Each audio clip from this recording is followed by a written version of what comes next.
Hey everyone, Ryan from Ebike Escape, and today I am joined here with Vernon from Canyon Bicycles. We're going to be checking out some e-mountain bikes, and he's going to talk us through a little bit of their models, some of the specs, so we can get a feel for what we're going to be riding today. Yeah, well, thanks for taking the time to drop on by today. This is Spectral on CF9, so this is our top-of-the-line e-mountain bike. The Spectral on debuted in the United States about 2 years ago. It originally came out with the Shimano E8000 system. This past year, we upgraded it with the new Shimano EP8 motor drive system. So that obviously gives you a little boost of power. It's also about 10% lighter. You get 85 Newton meters of torque, so you're getting more than triple your own pedal power at max output on it. It's got a 630 watt-hour battery, so you can get about 63 miles of range on a single charge, depending on what mode and how steep it is. You know the drill. Your mileage varies based on who you are and how you ride. That said, you get a hell of a lot of range. I routinely get between 3 and 5 hours of ride time on a single charge on really demanding terrain. What makes this bike really cool? Well, there are a lot of things. It's got a carbon front triangle on all models and aluminum rear end, so it's the same fundamental chassis on all of our bikes. We have 3 models, the 7, 8, and 9. This, again, is our top tier bike. All of them are mullet, which is to say 29 in the front, 27.5 in the back. Why did we do that? Why has this bike always been that way? Because it's rad. And a 150 front and rear travel bike, you don't really need the 29 in the back to carry your momentum through rocky sections. You've got the weight, you've got essentially enough travel to take all that, but you get the benefit of the 29 up front, which gives you a better angle attack, lets you get over rocks, roots, logs a lot easier. The upside of having 27.5 back wheel in the back as a mullet is that it lends the bike a shorter rear end, makes it more playful and nimble, which is absolutely key to this bike's character. At the end of the day, our goal with this bike is just simply to make a bike that you can shred on and have a hell of a lot of fun. Having a bike that feels really nimble, but that triples your power is just flat out awesome on the trail. So then, again, this is our top tier model. So full XTR 4-piston brakes, full Fox factory suspension, 36, DPX2, factory transfer dropper post, 150 millimeters of travel. It also has full carbon Reynolds wheels, full XTR drivetrain. The bike is high zoot. It's amazing. It is really rad. It's what I personally ride. The other really cool thing about this, though, is you can get that same fundamental technology, the same frame, same motor and battery, all that capacity at the entry level on the CF7 version, which is $62.99. So, at the end of the day, if you don't have a hell of a lot of money or mortgage, spend your kids' college fund or what have you, or like second mortgage your house, you can still get into the bike and get the fundamental same performance. So super stoked on this bike. It's already winning awards. It got a Red Dot Design Award and picked up a couple big awards from magazines. And I highly recommend it if you get a chance to come on out and demo it here or at our show place in Carlsbad, California. By all means do so. When the masks come off and things are a little bit more free, we'll also be bringing the demo vans around the country. All Shimano EPA system, easy on, easy off, but it does have a USB charger for lights and peripherals, which is pretty sweet. So, like a lot of other Shimano EP8 bikes, it's really easy on and off. Simply press the button. One thing that is unique to our bike is that we have essentially a USB charger here. So if you have your phone and it's going low on batteries, or you have a light system that you need to recharge, you can actually do that, drawing minimal power, hardly any power, frankly, off the battery, and actually keep all the vital things that you want to take on the trail charged up and fresh on the bike, whether it's a GPS or, again, your phone or what have you. Super cool, really cleanly integrated. Yeah, so kind of a cool feature. I have 2 battery boxes. All right, so I'm on the 7, JT in front of me is on the 9, and there are just some differences in quality parts, obviously. So I have Shimano Dior. He's got XTR, carbon bars, Fox fork.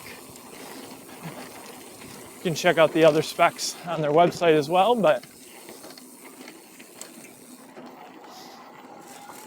and I'm not sure if you can even hear the motor. The motor is very quiet. And we got the display right here in the center. I'm riding it on trail, but you can go up to boost mode.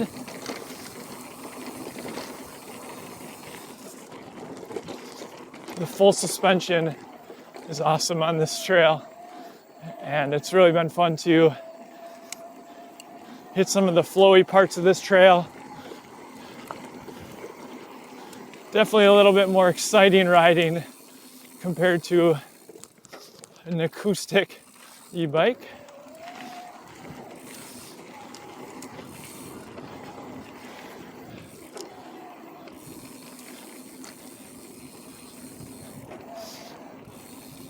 And definitely still getting a workout here this morning. Even on an e-bike, the hills still take some effort, which is nice, so you can just go on the trails further.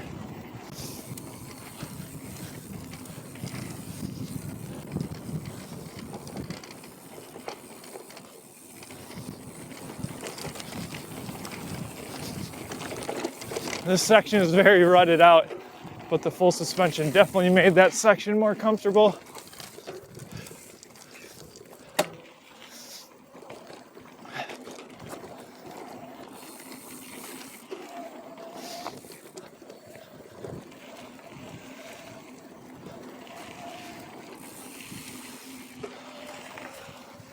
All right.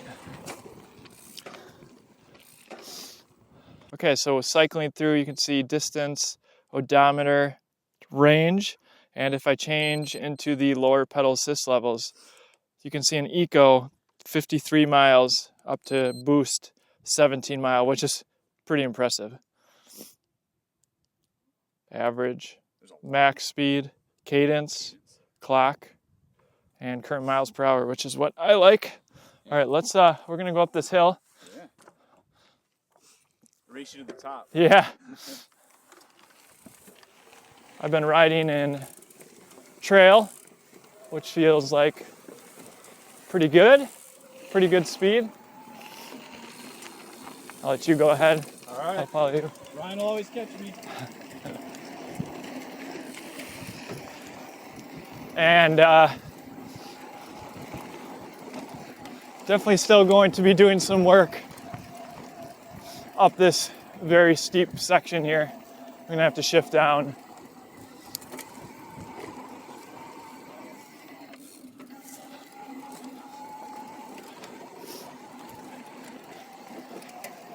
Let's turn it on Boost. Oh yeah.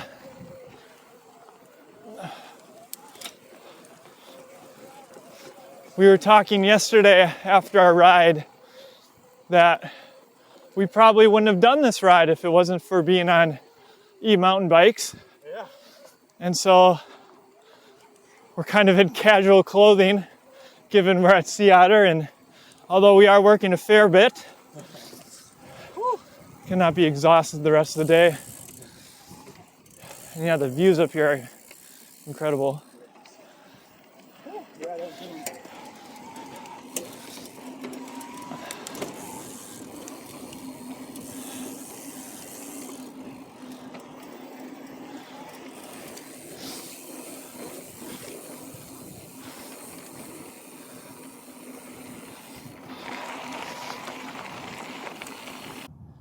All right, we just finished about a 4-mile ride on the Canyon e-mountain bikes, and what did you think? These they're fantastically capable bikes. They're a lot of fun on the trails. I don't know if it's some of the geometry they've got going on with these, or the lightness, or maybe it's the mullet. Who knows? But they're super playful on the trails and a lot of fun. It was. You felt comfortable super quick and was able to bomb some of the hills. It was a lot of fun. Yeah, and if you're not familiar, the mullet is the 29-inch wheel in the front and then 27.5 in the rear. And it was really fun to check out the Shimano motors. It's really hard to tell the difference. We just rode the Bosch Performance Line CX motors on the Treks yesterday. It felt like they both had plenty of power up the hills. And obviously, as I mentioned, we are still getting a little bit of a workout. I will say, though, I really liked the e-mountain bike mode with the Treks, where it kind of adjusted between all of the modes of assist depending on how you're pedaling and the cadence and all the measurements that they're doing. So that's one difference that I noticed, and I can say definitively, but it's hard to tell, obviously, the power. And in comparison, the Shimano motors have 3 modes of assist: Eco, Trail, and Boost. And I was riding most of the time in Trail, and then I did use Boost a little bit to really fly up the hills as well. I think you were using Boost. Boost all the time, yeah. Yeah. I wanted to see what they were capable of. So, but yeah, definitely, like Ryan was saying, the e-mountain bike mode would be, or some culmination of that for these Shimano motors would really put them, I think, on par with the Bosch. But they were more powerful than what we needed out there for sure. Yeah, and I think your bike started with 2 bars. Do you still have 2 bars? I have one now. One bar. One bar, yep. Yeah, so it's interesting. We were showing you a little bit with the range and stuff. Obviously, we were using quite a bit of motor power when we were testing them out. So, yeah, I hope you enjoyed this look at the Canyon Spectral e-mountain bikes. We're excited to check them out here at Sea Otter, and let us know in the description what you think of some of the e-mountain bike content that we've been sharing if you want more of it, and what you think of these bikes and what maybe other e-bikes you're considering. All right, with that, thanks for watching, and we'll see you in the next one.